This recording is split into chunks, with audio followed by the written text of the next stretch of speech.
नमस्कार। आज जो विषय पर चर्चा कर रहे हैं कि बच्चों किस प्रकार शारीरिक रूप से मजबूत बनाएं, बच्चों के लिए किस प्रकार के विद्यालय का चयन करें। मेरे साथ जो बच्चा अब ये तीसरी कक्षा का बच्चा है, 9 साल इसकी उम्र है। तो किस प्रकार बच्चों को हमने मजबूत बनाना है, क्योंकि जो विद्यालय लेवल पर अगर बच्चों पर अच्छे एक्टिविटीज करवाई जाती है, उनको खेलों के अंदर भाग दिलवाया जाता है, तो विद्यालय के अंदर बच्चों को शारीरिक गतिविधियों में अगर शामिल किया जाएगा, उनको खेलों के अंदर भाग दिलवाया जाएगा, तो बच्चे मजबूत बनेंगे। ऐसे विद्यालय में बच्चों को डालें, क्योंकि आमतौर देखा जाता है प्राइवेट विद्यालय या सरकारी विद्यालय हैं, प्राइवेट विद्यालय ऐसे कई जिनमें 3-3 हजार या 2-2 हजार बच्चे हैं और वहाँ सिर्फ शारीरिक शिक्षक 1 या 2 ही होते हैं। तो हर 1000 बच्चे पर कम से कम 3 शारीरिक शिक्षक होने चाहिए, ताकि। और दूसरा जो आजकल है फिजिकल एजुकेशन विषय होता है, शारीरिक शिक्षा का जो विषय है वो बच्चों को दे दिया जाता है। तो हमारे पास साथ 2 दालू स्कूल के बच्चे हैं, दोनों 3rd क्लास के हैं, जिनकी उम्र 9 या 10 साल के आसपास है। ये पुशअप लगाएंगे, स्टार्ट करेंगे पुशअप लगाने, ताकि बच्चों को ऐसी चीजें सिखा देनी चाहिए। तो बच्चों को ये चीजें शुरू में सिखा देनी चाहिए, ताकि बच्चा है जो वो मजबूत बने, उसकी एंडोरेंस हो, उसके कंधों के अंदर अच्छी जान हो बच्चों के। आजकल क्या है, +2 क्लास के खास करके जो फिजिकल का विषय होता है, ऐसे बच्चों को दे दिया जाता है।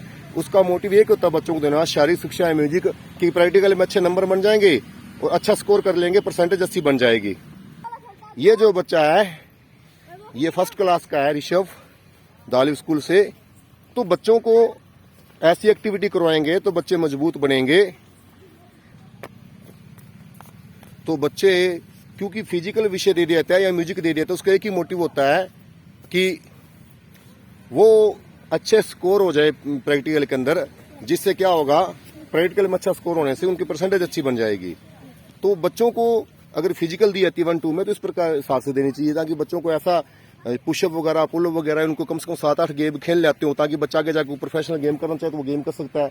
अगर बच्चा चाहे कि उसे आर्मी में जाना है, तो वो आर्मी के लिए विषय का सैनिक वहीं से तैयार हो जाए, स्कूल से तैयार हो जाए। तो प्रैक्टिकल में अच्छा स्कोर कर लें। इस विषय से सिर्फ फिजिकल इसी मुद्दे से दे दी जाती है, शारीरिक शिक्षा दे दी जाती है, म्यूजिक दे दिया जाता है, क्योंकि जो प्रैक्टिकल के उनके मार्क्स होते हैं अच्छे होते हैं और प्रैक्टिकल में अच्छा स्कोर लग जाता है, बच्चे की परसेंटेज डाउन नहीं रहती। लेकिन ऐसे अगर मोटिव से ना देकर हम शारीरिक शिक्षा को आगे बढ़ावा देने के लिए, शारीरिक शिक्षक होते हैं वो इस प्रकार देखें कि बच्चों को पुलअप होगी, रनिंग होगी, ऐसी चीजें करवाई जाए, बच्चों को शरीर रूप से मजबूत बनाया जाए, ताकि जो +1-2 का बच्चा होता है वो लगभग 18-19 साल को आता है जब +2 पास करके आता है। तो +2 पास होते ही वो डिफेंस सर्विस में, पुलिस में या आर्मी में सिलेक्ट हो सके। उसके अलावा अगर वो कोई प्रोफेशनल गेम करना चाहता है तो गेम कर ले।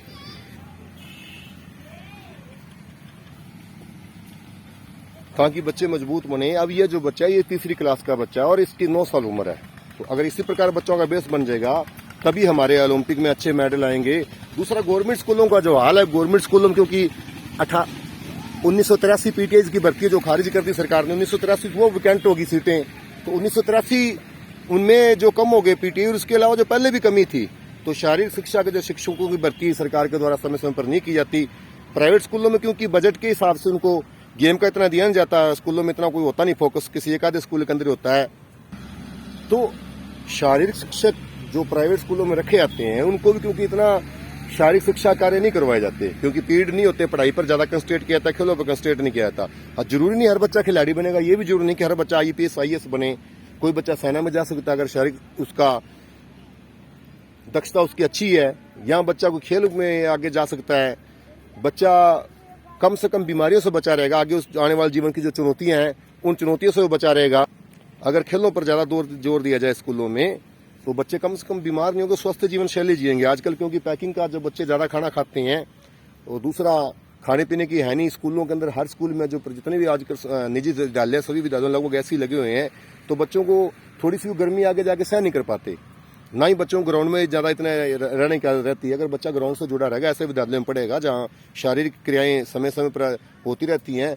हर वर्ष में एक बार कम से कम एथलेटिक्स मीट स्कूलों में होनी जरूरी है, और कम से कम 1000 बच्चों पर ज्यादा तो 3 पीटीआई जरूर होनी चाहिए स्कूलों में। लेकिन यहाँ हाल ऐसे है कि हर स्कूल में एक है, सरकार के पास तो शायद 1000 पर एक भी नहीं है कई स्कूलों में देखा जाए, क्योंकि 1983 की पीटीआई की जो भर्ती खारिज कर सकी है सरकार।